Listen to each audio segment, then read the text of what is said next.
Assalamualaikum warahmatullahi wabarakatuh. Sebelumnya, izinkan saya untuk memperkenalkan diri. Perkenalkan, nama saya Salamartina Depi dengan NIM 1122105997, kelas MA 22C12, mata pelajaran atau mata kuliah yaitu Komunikasi dan Negosiasi Bisnis, dan dosen pembimbing yaitu Ibu Sinta S. Herianti SHMM CHRM. Sebelumnya, saya di sini ingin membahas tentang komunikasi dan negosiasi bisnis.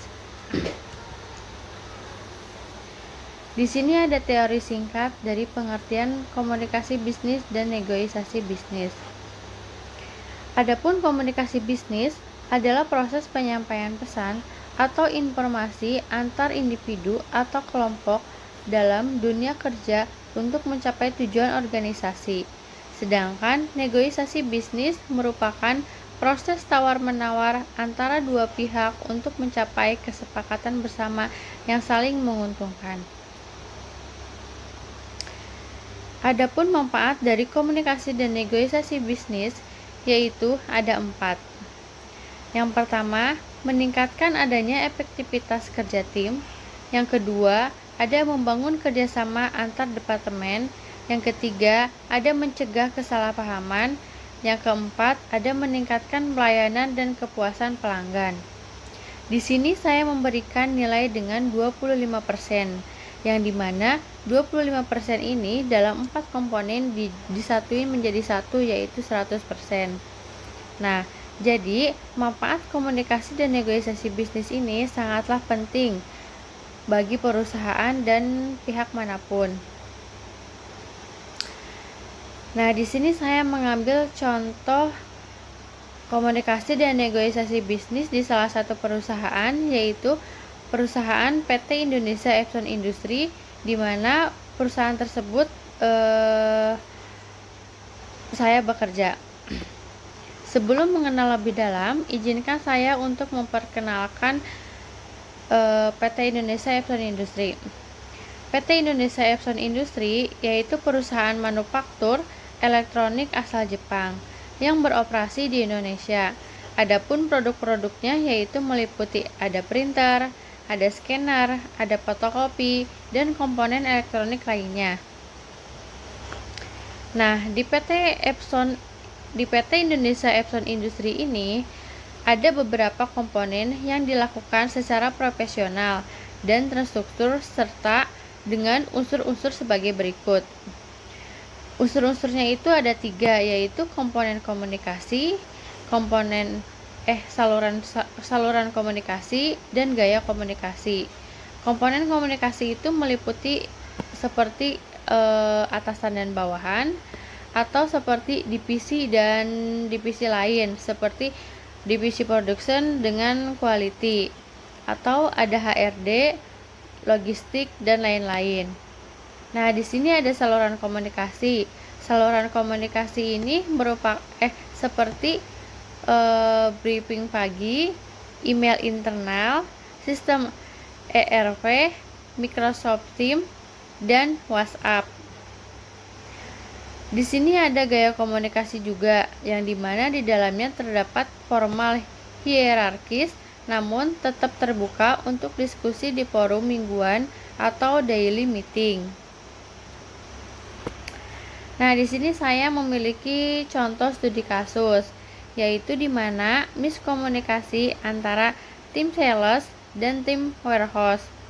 Contohnya adalah miskomunikasi yang terjadi adalah pada tanggal 30 Mei 2025 setelah libur panjang atau bisa disebut dengan long weekend.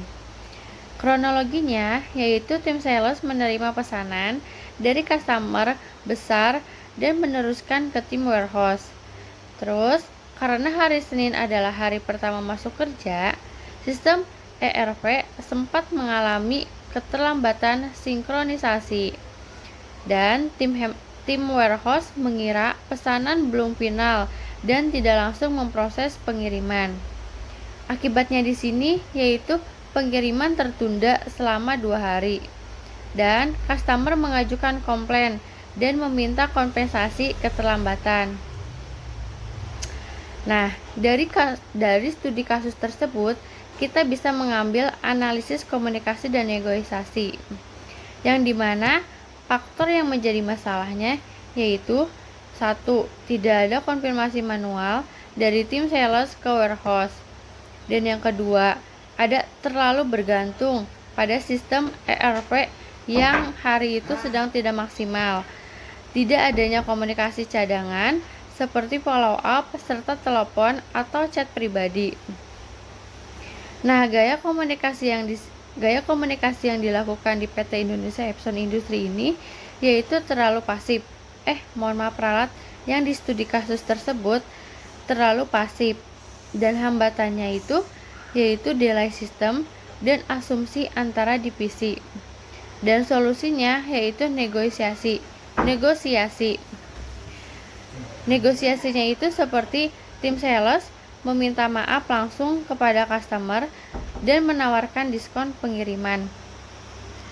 Warehouse dan sales sepakat membuat SOP baru, seperti setiap pesanan besar harus konfirmasi secara manual melalui telepon dan chat group.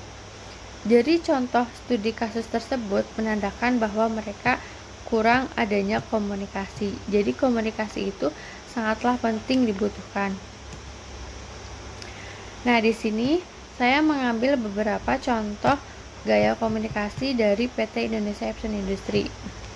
Di sini ada divisi monitor, terdapat kata-kata terima kasih atas kerjasamanya hari ini, good job, tetap semangat, dan tetap konsisten ya. Ini adalah merupakan salah satu contoh di mana PT Indonesia Epson Industri berkomunikasi dengan para karyawannya yang memiliki visi di tempat kerjanya. Ini adalah sebagai bentuk terima kasih, sebagai bentuk support kepada karyawannya dengan cara melakukan seperti ini. Adapun briefing atau meeting pagi, ini dilakukan setiap pagi sebelum produksi berjalan, di mana ini menjadi salah satu gaya komunikasi di PT Indonesia Epson Industri. Dan biasanya setiap kepulangan atasan-atasan mengirimkan daily report, di mana itu adalah laporan produksi selama produksi di hari itu. Dan dengan adanya meeting ataupun email, ini bisa menandakan saling komunikasi antara bawahan dan atasan, serta mereka tahu apa yang sedang terjadi di produksi dengan tidak bertatap muka. Mungkin cukup sekian yang bisa saya sampaikan. Mohon maaf bila banyak kesalahan. Wassalamualaikum warahmatullahi wabarakatuh.